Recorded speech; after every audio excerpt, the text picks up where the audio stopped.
श्रावण के महीने में जब तुम 2 लोटा जल चढ़ाने के लिए जाओगे, श्रावण के महीने में जब तुम 2 लोटा जल चढ़ाने के लिए जाओगे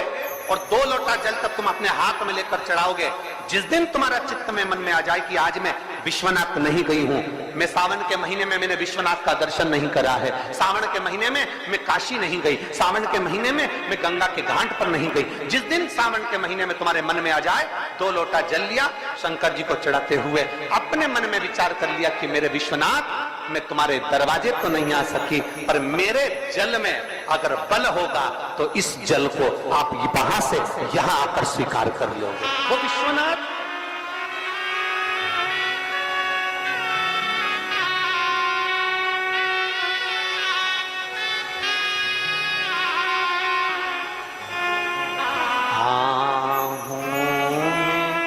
असर होगा, घर बैठे बुला लेंगे,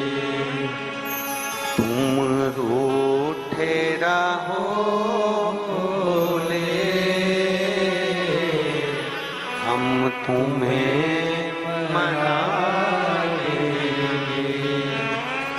तुम कहते हो भोले हमें काशी प्यारी है, तुम कहते हो भोले हमें काशी प्यारी है, एक बार तो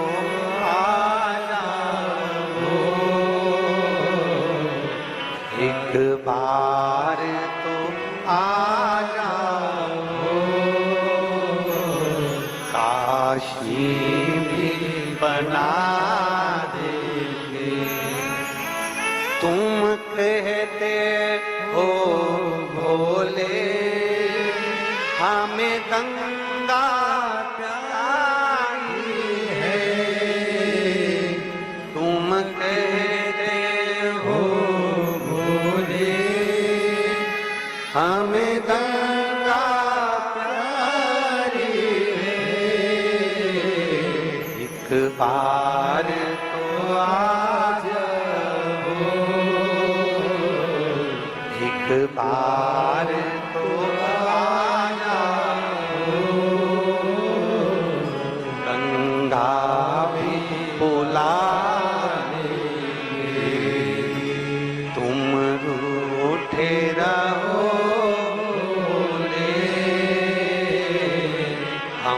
तुम्हें मना लेंगे,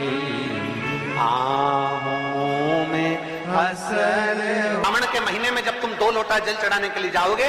और 2 लोटा जल तब तुम अपने हाथ में लेकर चढ़ाओगे, जिस दिन तुम्हारा चित्त में मन में आ जाए कि आज मैं विश्वनाथ नहीं गई हूं, मैं सावन के महीने में मैंने विश्वनाथ का दर्शन नहीं करा है, सावन के महीने में मैं काशी नहीं गई, सावन के महीने में मैं गंगा के घाट पर नहीं गई, जिस दिन सावन के महीने में तुम्हारे मन में आ जाए 2 लोटा जल लिया, शंकर जी को चढ़ाते हुए अपने मन में विचार कर लिया कि मेरे विश्वनाथ, मैं तुम्हारे दरवाजे तो नहीं आ सकी, पर मेरे जल में अगर बल होगा तो इस जल को आप वहां से यहां आकर स्वीकार कर लोगे। वो विश्वनाथ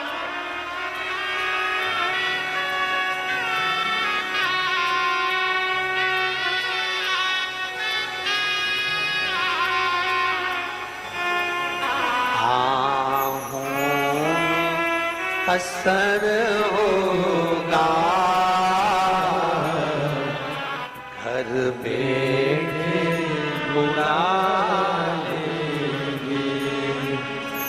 तुम रूठे रहोगे, हम तुम्हें मना लेंगे, तुम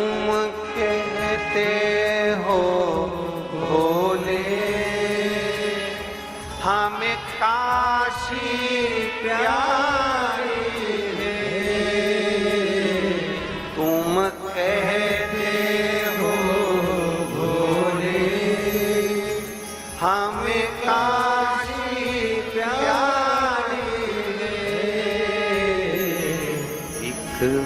बार तो आ जाओ, एक बार तो आ जाओ, काशी भी बना देंगे। तुम कहते हो भोले हमें गंगा प्यारी है, तुम कहते हो भोले हमें गंगा प्यारी है। एक बार तो आ जाओ, एक बार तो आ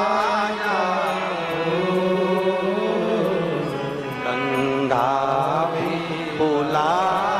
देंगे। तुम रूठे रहो भोले, हम तुम्हें मना देंगे। आमों में असर होगा, घर पे बुला देंगे। पूरे साल शिव जी को एक लोटा जल चढ़ा, सावन का पहला दिन लगे 2 लोटा जल चालू कर दो। श्रावण के पूरे महीने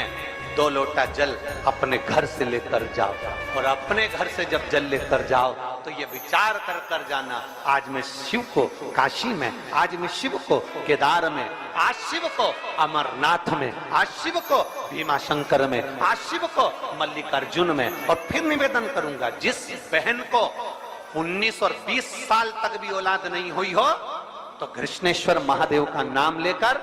2 लोटा जल तुम्बकेश्वर महादेव का नाम लेकर चढ़ा कर देखना, सावन के बाद में बाबा संतान जरूर देगा, झोली जरूर भरेगा।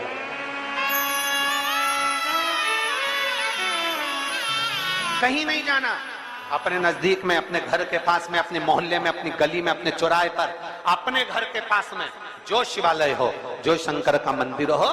वहां जाओ, 2 लोटा जल समर्पित करो। और फिर निवेदन करूंगा, जल से ज्यादा जरूरी है मेरे भोलेनाथ जी के मंदिर की सफाई करना। अब कीचड़ चालू हो जाएगा, पानी चालू हो जाएगा, सावन का महीना चालू हो जाएगा, अपने साथ एक कपड़ा लेकर जाओ, बाबा के मंदिर को पूरा साफ कर कर, बाबा के शिवलिंग का स्नान कर कर, बेलपत्र निर्माल्य जितना पड़ा है उसको उठाकर कहीं विसर्जन के लिए, किसी नदी तालाब बावड़ी में नहीं, किसी कुएं में नहीं, निर्माल्य तालाब में, नदियों में, बावड़ी में डालने के बाद वो निर्माल्य सड़ता रहता है, नदी नाले का पानी सूखता रहता है, उसमें कीचड़ इकट्ठा हो जाता है। उस निर्माल्य को इकट्ठा करो, गाड़ी में भरो, किसी एक खड्डा खोदकर वहां दबाकर उसकी खाद तैयार करो, और बाद में बेलपत्री के वृक्ष के नीचे उसको डालते रहो। पर ध्यान रखना कि निर्माल्य हमें नदी तालाब बावड़ी कुएं में नहीं डालना, उसको एकत्रित करना।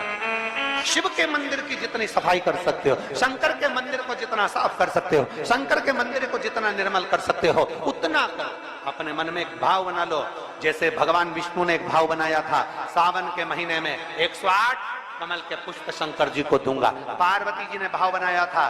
श्रावण के महीने में शंकर जी को 2 लोटा जल समर्पित करूंगी। माता सती जो भगवान शंकर की अर्धांगिनी रही, उन्होंने भाव बनाया था, मेरे देवादिदेव महादेव को रिझाने के लिए मैं भगवान शंकर की 108 वृक्ष लता से स्नान कराऊंगी। ये अपने भीतर एक संकल्प अपने भीतर लेना है कि श्रावण के महीने में हमें शिव को कैसे रिझाना है। हम किसी शब्द को नहीं जानते और हमें भगवान शिव से अपने दिल की बात कहना भी नहीं आती।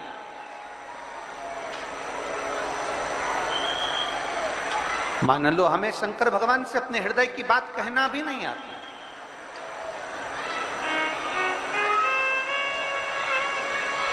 हमें अपने मन की बात भगवान देवादिदेव महादेव से कहना नहीं आता, तब हम क्या करें? तो शिव महापुराण की कथा बड़ा सुंदर बात कहती है कि जीवन में कितनी भी तकलीफ हो, कितना भी कष्ट हो, कितना भी दुख हो, जब हम एक बेलपत्र लेकर भगवान शिव को समर्पित करने के लिए जाते हैं और दिल से हृदय से भाव से जब एक बेलपत्र समर्पित करते हैं और एक लोटा जल अशोक सुंदरी पर चढ़ाने के बाद हम देवदिव्य महादेव को जब समर्पित करते हैं तो ये निश्चित है